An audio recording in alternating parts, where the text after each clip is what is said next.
close on 200 years, British craftsmen have worked ceaselessly to build up the tradition which has made British steel a hallmark the world over for the finest and truest steel. Reaching the peak of quality in the crucible process, tool steel is now the key to modern manufacture. But crucible steel provides a mere fraction of the vast quantities which industry consumes each year. Throughout the country, a network of factories depends on the continuous supply of an ever-widening range of raw steels if they are to meet the demands of the home market and the world's heaviest export trade. From the first crude steel of the 18th century has come a multitude of new metals, steels to make anything from a watch spring to a battleship.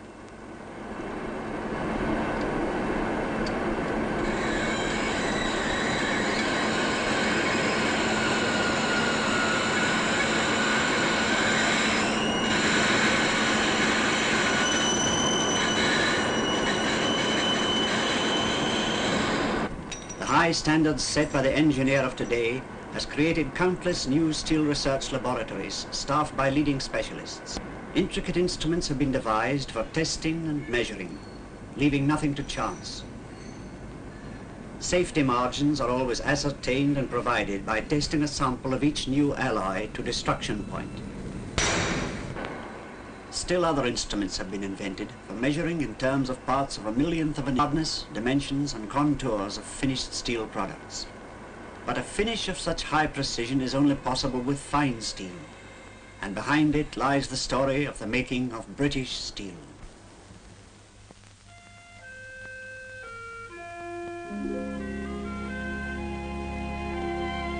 Our story opens among hills and farmlands, where excavators strip the layer of topsoil, uncovering the seam of iron ore which has lain for centuries beneath the earth's crust. First step to the making of steel is the manufacture of iron. Mechanized shovels bite out the ore, tons at a time, and load it into railway wagons for transport to the steel works.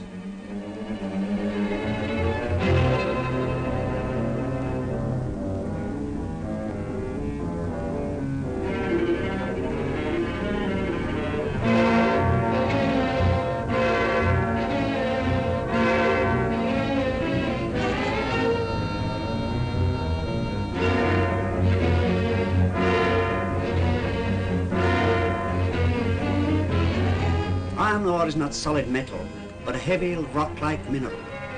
Only a small part of it is iron. The rest consists of impurities in the form of silicon, sulfur, and oxygen.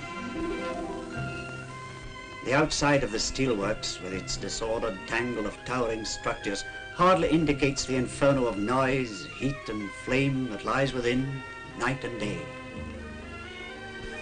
To its marshalling yards come trainloads of iron ore, limestone, and coal. Coal, vital to steel making, is fed into rows of coke ovens and heated to extract the byproducts. What remains is coke. When the heating is finished, a ram which travels up and down the line of ovens comes into position.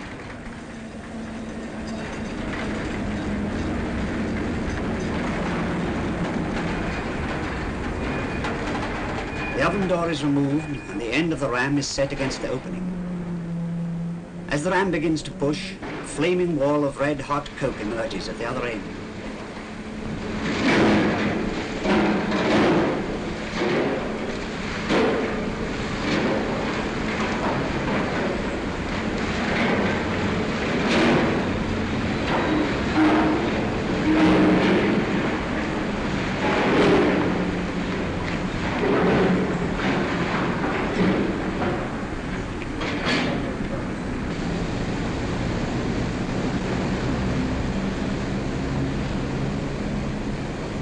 Hot coke is collected in a moving wagon, in which it is carried away to be quenched by water.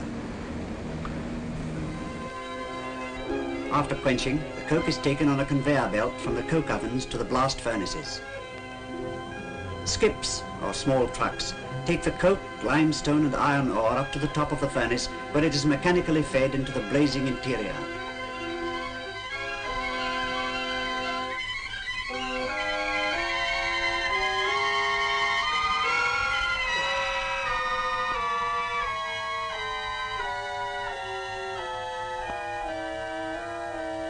Inside the furnace, a blast of hot air roars through the charge, slowly reducing it to a bubbling, seething mass. The metal sinks to the bottom of the furnace, while the impurities form into a slag above the metal. After this slag has been run off, the furnace is tapped and the molten iron flows through channels into large ladles.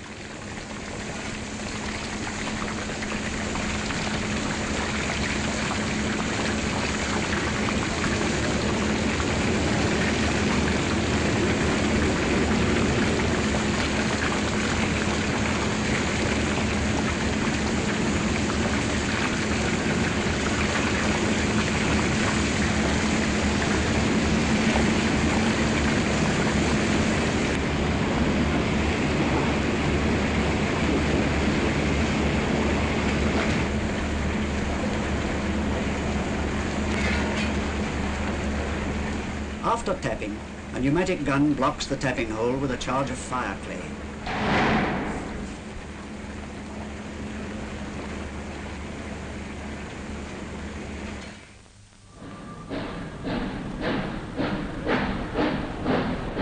Ladles of hot metal travel to the Bessemer plant, where the iron will be converted into steel.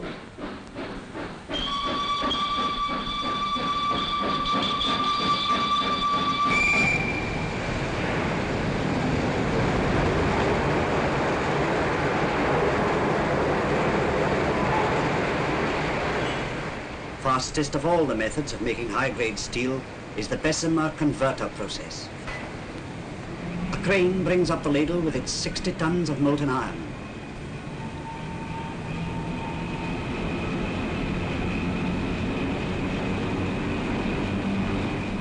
This is emptied into the converter, a large steel cauldron through which cold air is forced under pressure at 45,000 cubic feet a minute.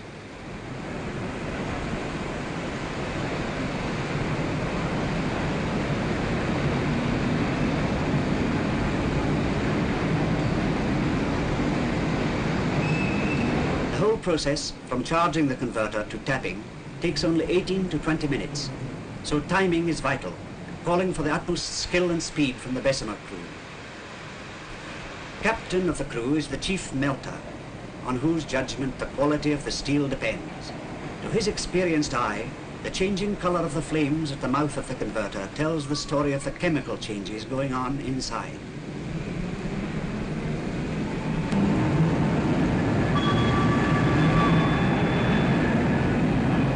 According to the type of steel required, alloys such as chrome, molybdenum or tungsten must be added to the charge together with steel scrap.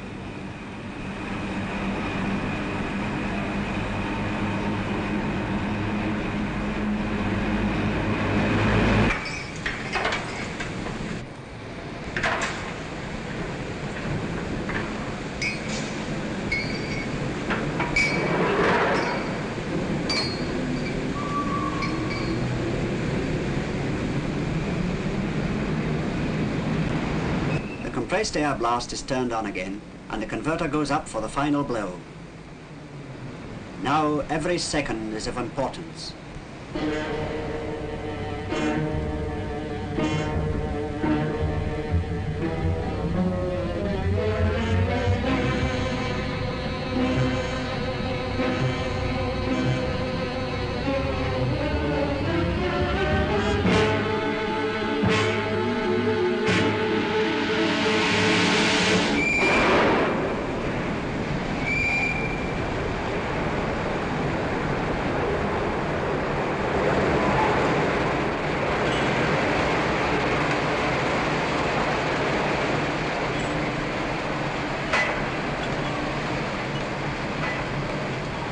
A sample of the steel is taken so that the chief melter can judge whether the charge is ready for tapping.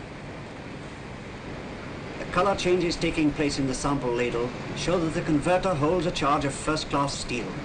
He gives the signal to pour off the slag, which must be run off before the pure steel can be poured out.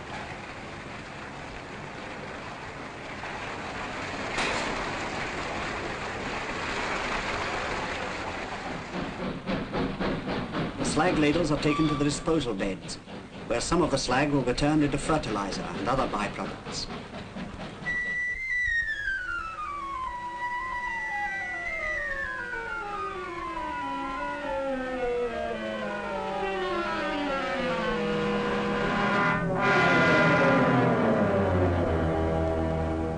back in the Bessemer plant, the tapping ladle is brought up to receive the charge of liquid steel.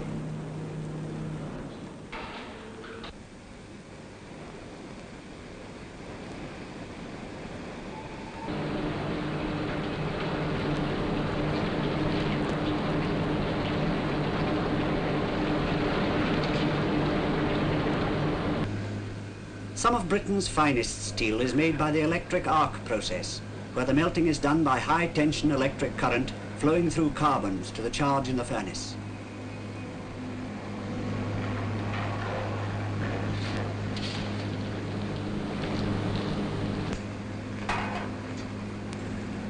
At various times during the melt, samples are taken. When the sample cools, drillings go to the laboratory for analysis.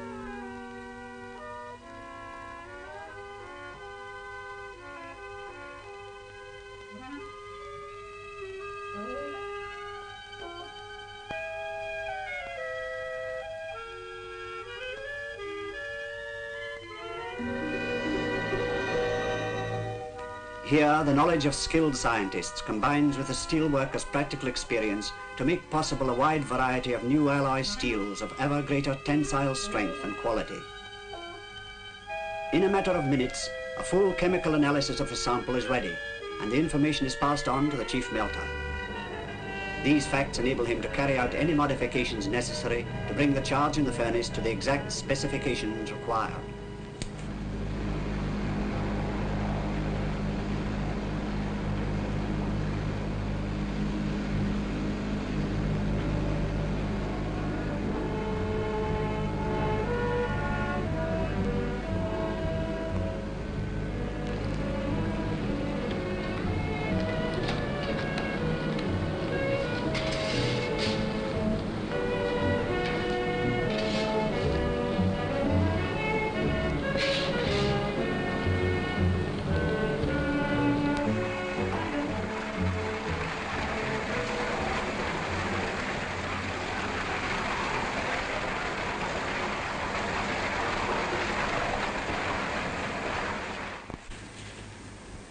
One of the finest methods of making high-grade steel in large quantities is the open hearth process.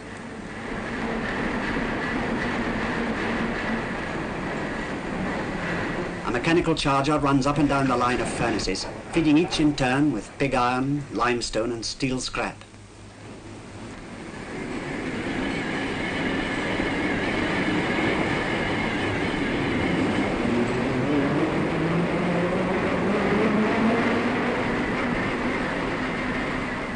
The inside of the furnace is like a huge oven, lined with fire brick and heated by a blast of flaming gas which sweeps across from one side to the other.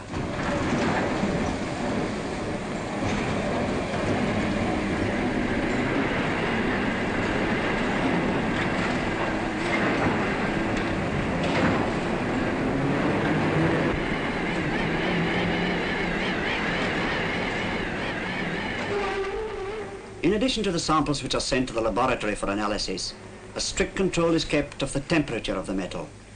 For this purpose, a pyrometer is used. A thermometer on the end is dipped into the liquid steel while the operator takes his reading from the delicate recording instrument.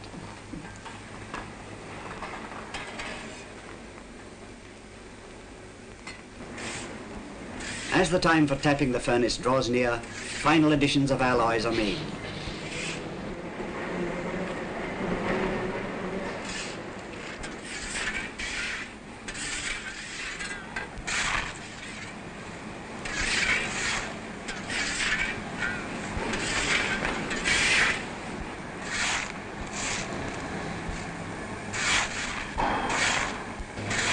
The steel is on the boil. The last laboratory report shows that the charge has reached the required specification. The furnace men begin to ram through the tapping hole at the back of the furnace in order to release the molten metal into the waiting ladle. The climax of 14 hours of skillful nursing and care devoted to the making of 80 tons of the world's finest steel.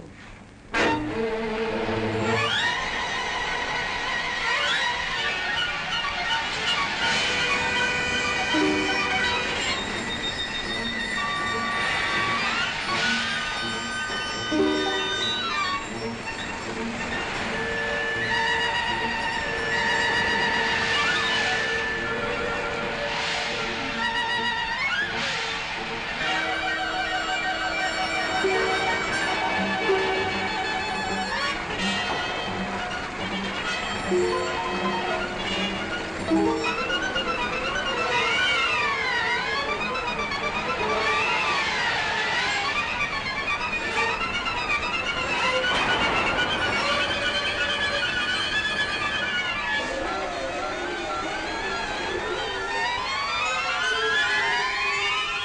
bulk of Britain's steel is made into ingots, varying in size from a few hundredweight to 250 tons or more. The molten metal is poured into cast iron ingot molds. A large quantity of steel is also used for making castings. These may be anything from a small frame or bracket to the 300 stern plane ocean liner.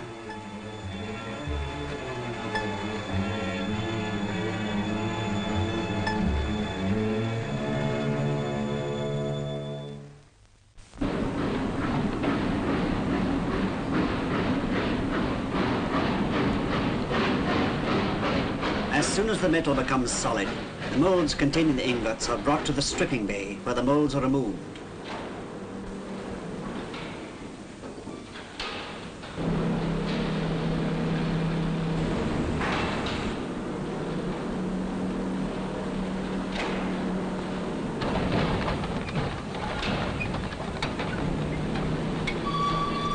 Ingots are the basis of steel production.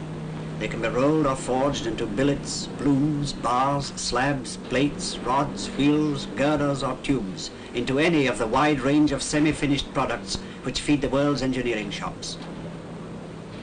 Before the ingots are rolled, they are reheated to the right temperature in gas-heated chambers known as soaking pits.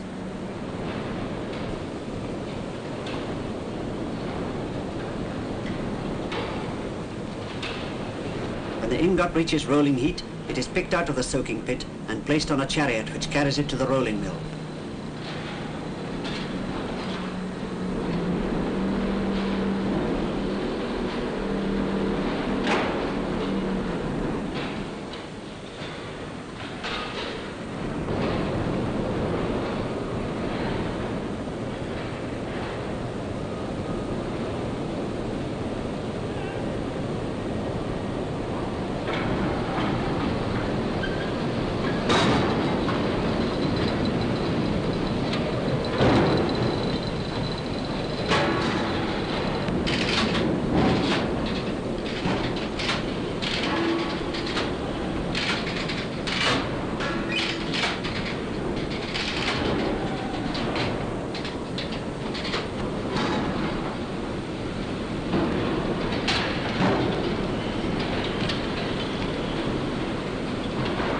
A trained crew operates the mill.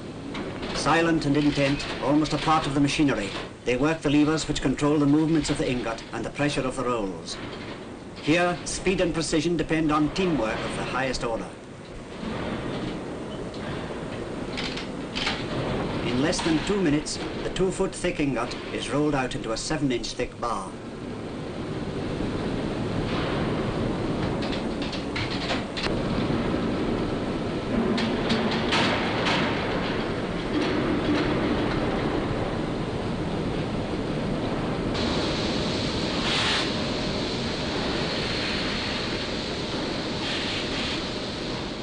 As the bar leaves the main rolling mill, it is carried through a decimer, which removes any scale or blemishes that may have formed on the bar during the rolling process.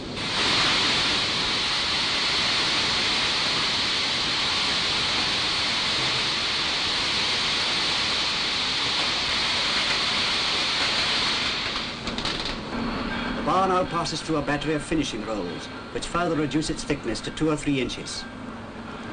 As it emerges from the rolls, a guillotine cuts the 150-foot bar into shorter lengths.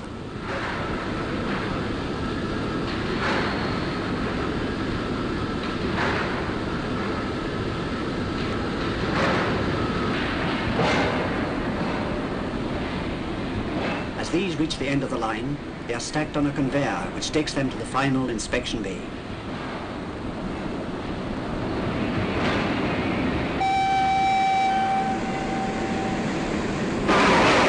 High-speed strip rolling produces the tin plate and sheet steel which goes into motor car bodies, belt buckles, tin cans, radio components, and 1,000 other light steel products. The scale which forms on the surface of the slab during reheating is blown off by a high-pressure spray of water. The 8-foot slab then passes through a series of rolls, each of which successively reduces its thickness and increases its length.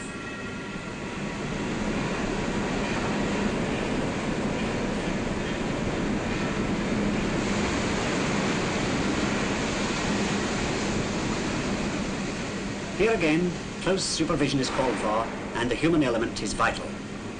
At the electrical controls in the pulpit, nerve centre of the mill, the operators keep a watchful eye on the racing strip, always within reach of the emergency button, which will sound a warning and bring the mill to an immediate stop. Failure to ensure perfect synchronization of the varying speed of the rolls would result in what is called a cobble, 400 feet of red-hot steel strip running wild. As the strip emerges from the final rolls, at 2,000 feet a minute, flying shears cut it into pieces of the required length.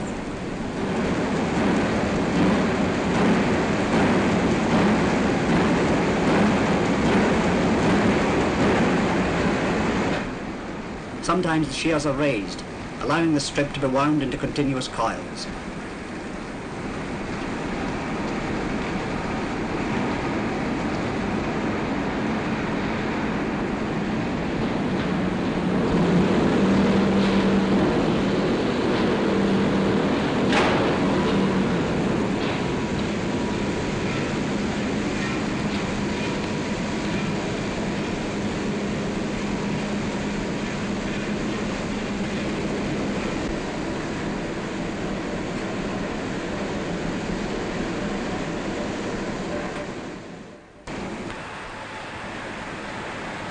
Among the many uses of steel strip is the manufacture of piping and tubing. Here the flat strip reaves the reheating furnace and passes between rollers which form the hot steel into a tube, welding the edges together, after which a circular saw cuts it into the required lengths.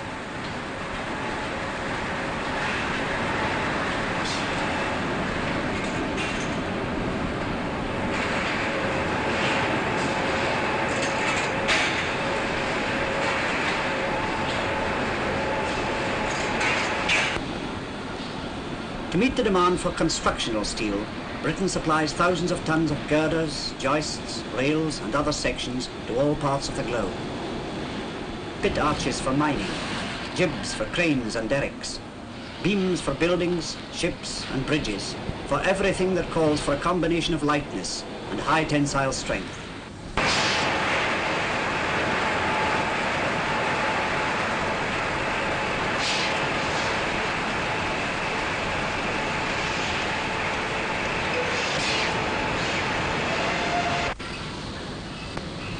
The world's railroads and shipping call for a constant supply of steel plates for shipbuilding and locomotives. Slabs, which have been made from ingots, are brought from the preheating furnace to the rolling mill by a mechanical charger.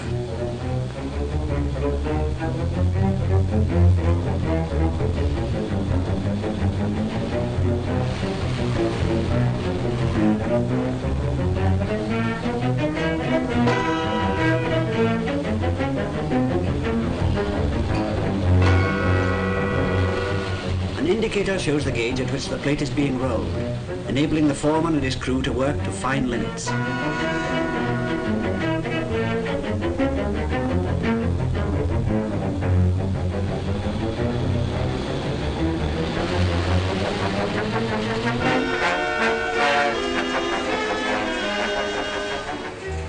The same steel is rolled into tires for locomotives and wagons, which carry goods and passengers across distant continents, through the dry lands of Africa, by Indian trails and the high passes of the Andes.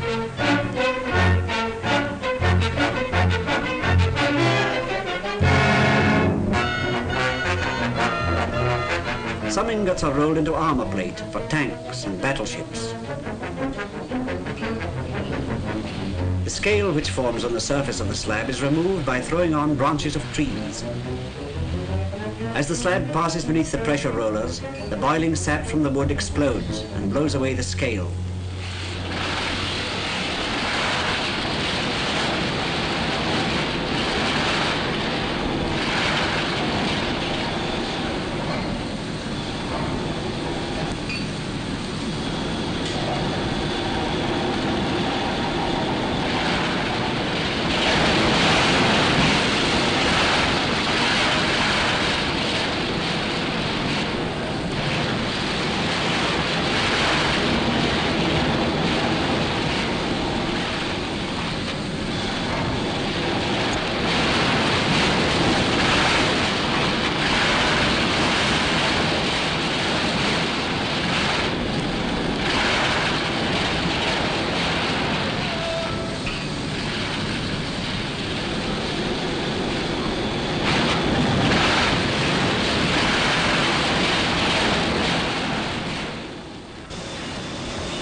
drop stamp forge, billets of alloy steel are pounded into semi-finished parts of complicated shape.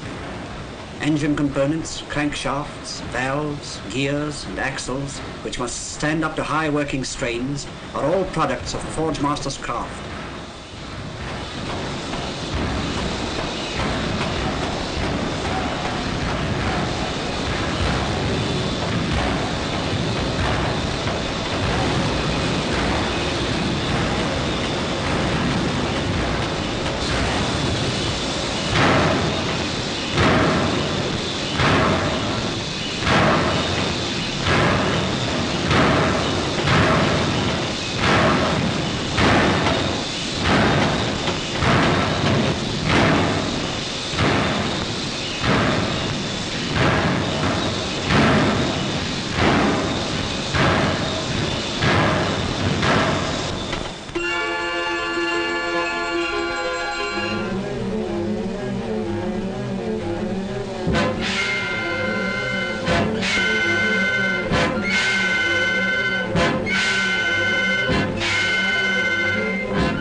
Some of the world's largest ingots are forged into boiler drums, marine shaftings, turbine housings and other large one-piece jobs. The gas-fired reheating furnaces are controlled by pyrometers and can take monster ingots weighing up to as much as 250 tons. This ingot will be forged into the high-pressure boiler drum of a Russian superpower station.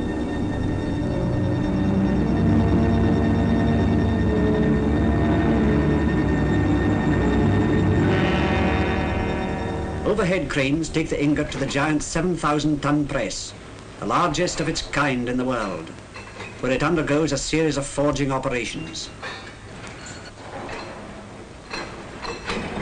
Dwarfed by the towering press stands the forge master. His experienced eye enables him to work to specifications calling for a finish calculated in thousandths of an inch. By quiet gestures, he gives split-second orders to his operators who manipulate the press and the two 250-ton cranes which revolve the ingot.